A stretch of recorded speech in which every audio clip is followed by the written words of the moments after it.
Hi, this is Dave Worden. I hate wasting time, so I try to multitask as much as possible. Every day, of course, I warm up, doing scales and arpeggios, trying to get my chops working, my tongue working, my fingers working, get everything engaged in my brain at the same time, I hope.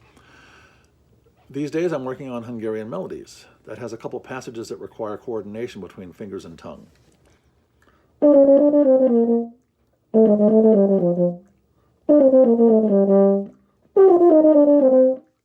So during my warm-up, I'll try to incorporate that same technique. I always do scales, and you should too.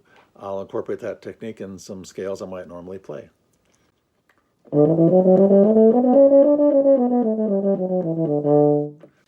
And then go through the various keys.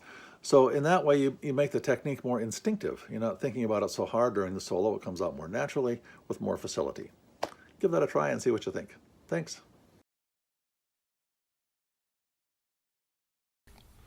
Hi, this is Dave Worden.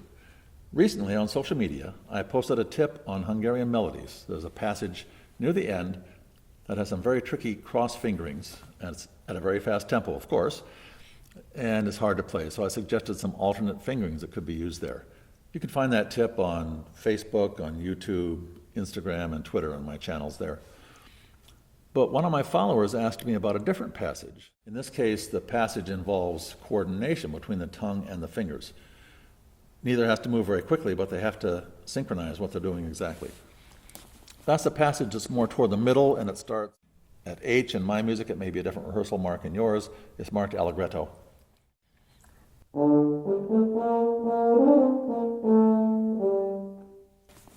Shortly after that, then, we have a molto allegro.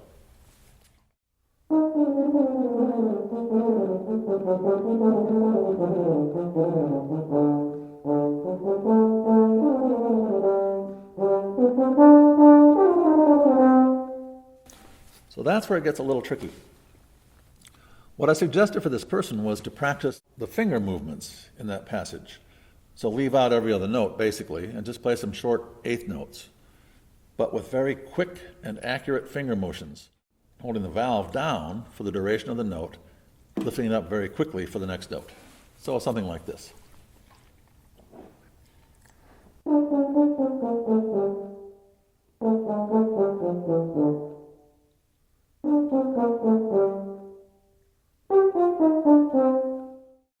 Practicing that way helps your fingers develop speed and accuracy, which are going to be necessary to play this correctly.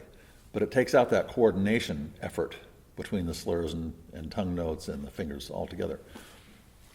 So there's some muscle memory involved that will help you play it. But then I'm afraid that's not a trick that's going to just get you there magically. You'll still have to practice it slowly and then work your way up to speed. But as you practice slowly, go for those same quick, accurate movements. So you're practicing those sixteenths more like this now.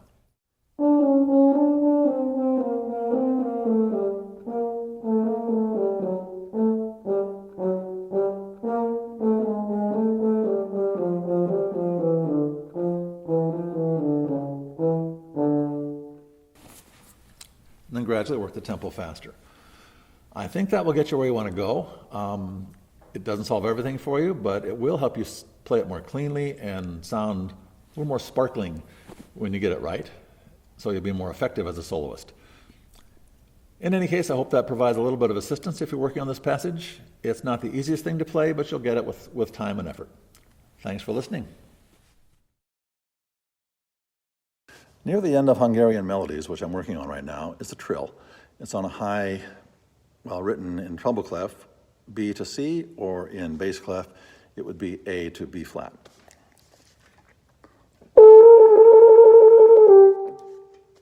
What I'm going to do is add a turnaround kind of a phrase to that to make it a little more exciting. Chromatic turnaround, then go straight into the trill.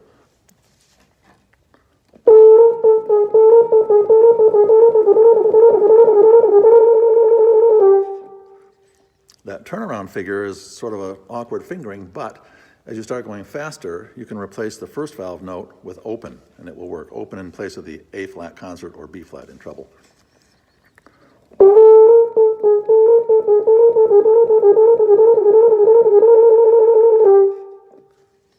There you go. It makes it a little flashier, and it's kind of fun to try it. See what you think.